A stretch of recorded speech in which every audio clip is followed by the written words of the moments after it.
Let's consider that 6 is a representation of our carnal being. This verse is referring to our flesh and blood existence.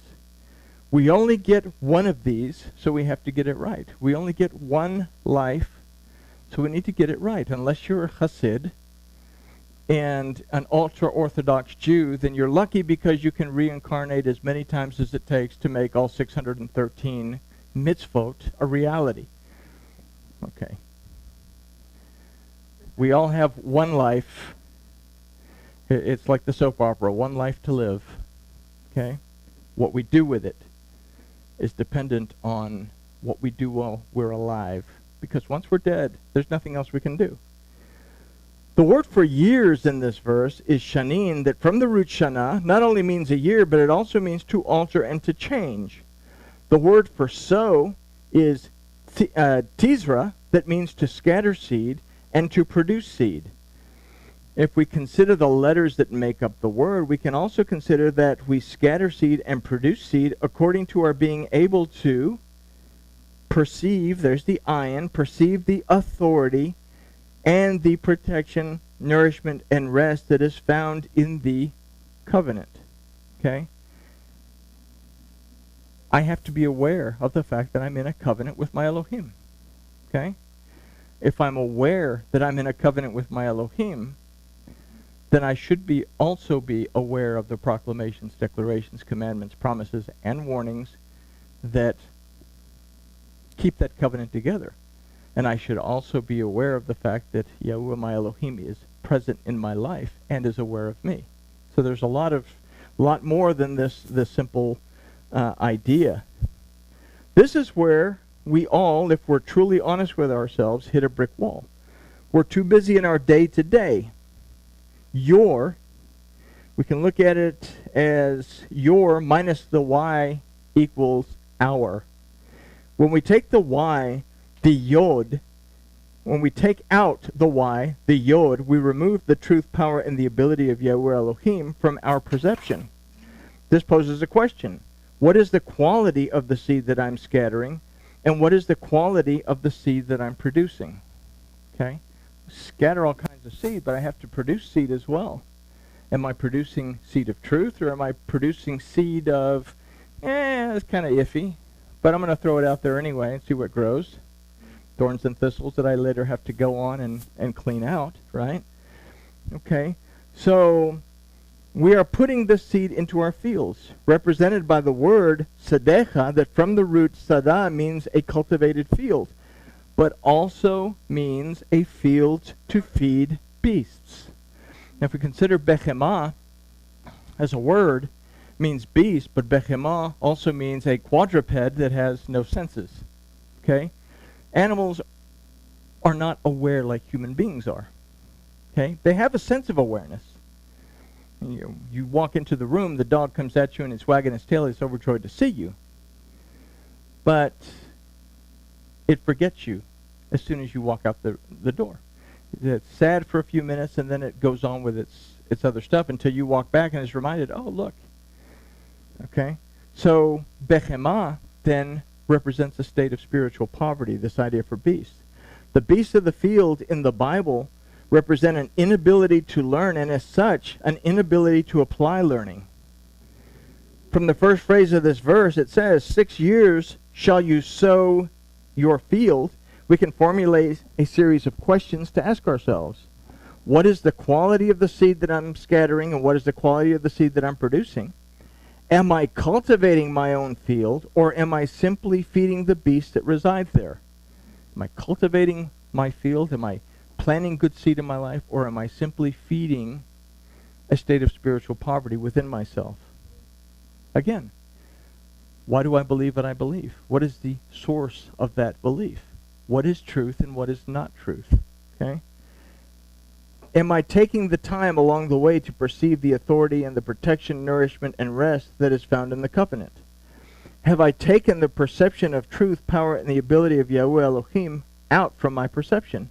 And finally, having honestly considered all these questions, when you go home and you read this a few times more, what has changed me, and what changes do I need to make during my physical existence? What has changed me, and what changes do I need to make during my physical existence? We have 50 days to count the Omer, 7 weeks to count the Omer, 7 weeks between Passover when we say basically, yes, I want to have a relationship. Yes, I recognize that I now have a spiritual high priest. Yes, I recognize that I'm within a subject of a spiritual kingdom, to the point where I open myself up to become the tabernacle to house the Ruach HaKodesh in my life. Okay? So, where am I? Is basically what we're looking at. And this will take us to the next phrase that says, and in 6 years you shall prune your vineyard. This verse produces the same questions, but in reference to pruning the vineyard. This is the fruit that the scattering of the seed produces. The word for pruning is tismor, that means to prune or to trim. The root of this word is samar, that means to stand erect or upright. And the other root, zamar, means to sing praise. The word for your vineyard is karmecha, that aside from vineyard means to increase. So here we can formulate an idea that in taking care to trim our vineyard, to cut out the thorns and the thistles by asking the questions that we formulated earlier, once we've removed the thorns and the thistles, can we be upright and praise our Elohim as we're walking in his instruction and guidance? Something else to consider over this period of the Omer. What am I pruning? What am I removing? If you have a fruit tree and you have a branch that's leading to fruit this way and one that's leading to fruit this way, and you have a branch that's growing up in the middle, well, you cut that branch in the middle out so that it doesn't steal the nutrients from the fruit on either side. Okay? What am I holding on to that I need to get rid of? What truth is being overshadowed by things that are not necessarily true? Okay? So, the change in our physical existence is increase, and this is the balance of the phrase, makes the balance of the phrase make sense. And gather the produce of it.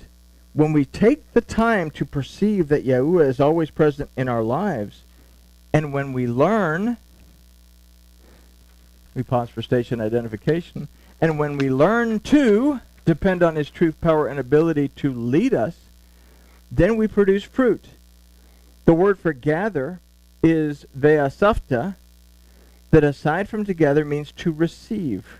The word for produce is tevuata, that from the root tebua means increase as well as fruit. Note that in the Hebrew of this verse, that this word is preceded by the et, an illustration that we receive increase through the word of Yahuwah. When you see an et in Hebrew, it's usually left out in English because et is, oh, well, that's a subject pointer. It's pointing to the object that's going to receive the action. Okay? But sometimes we see it when it shouldn't be there, and sometimes it's absent when it should be there. When we consider that it's composed of the aleph and the tav, it's a representation of something that has to do with the very word of Elohim. So et illustrates that we receive increase through the word of Yahuwah. We must work our field and trim our own vineyards in order to effect change in our lives. But as we're going to find out in the next verse, we also have to allow the land, our lives, to find rest where we do not do these things. We have to ask, well, if I don't do anything to take care of the fields and the vineyards, they're going to be overrun with beasts, thorns, and thistles. So let's consider the next verse to see if this statement is true. The verse says, but in the 7th year shall be a Shabbat of solemn rest for the land, a Shabbat unto Yahuwah. You shall neither sow your field nor prune your vineyard. So we have this word for 7th, which is hashavit, or hashavi'it, that comes from the root shibayim, meaning 70. Now 70 is a numerical value of the ayin, that means to perceive. Another root of, I said it once, I can say it again, hashavi'it is shabbat, that means to take an oath, or to make a promise by an oath. Okay?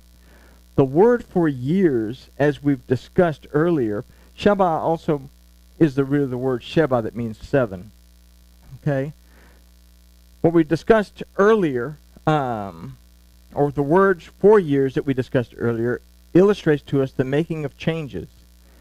In the phrase 7th year, we can formulate an idea of making changes according to the promise of our oath. When did we take an oath? Well, we took it a week ago at Passover. We made a promise.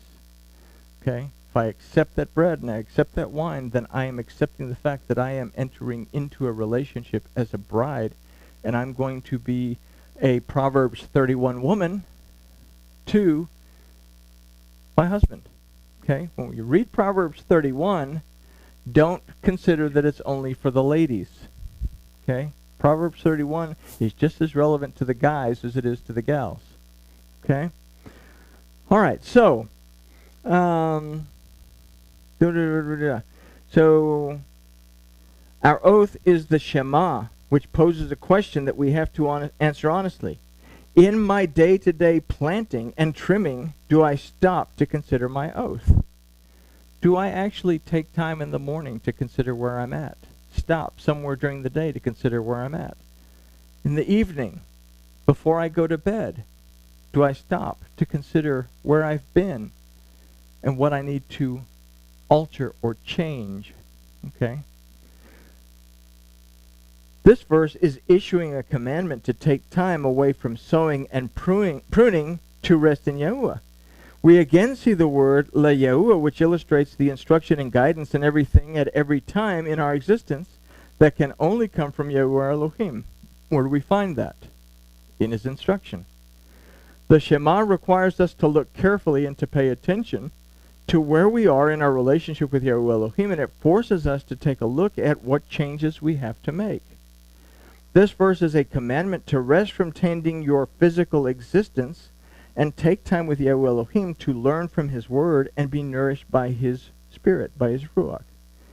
We don't have to wait 7 years to do this.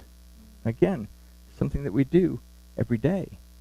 Because it's not so much about the idea of 7 years, it's the idea about Shabbat Shana. What do I have to change or alter to keep me focused on the oath that I've made to my Elohim? Okay, we have to do this daily. We have to look at the scripture as instruction and not get bogged down on the topical storylines. Otherwise, we simply plant our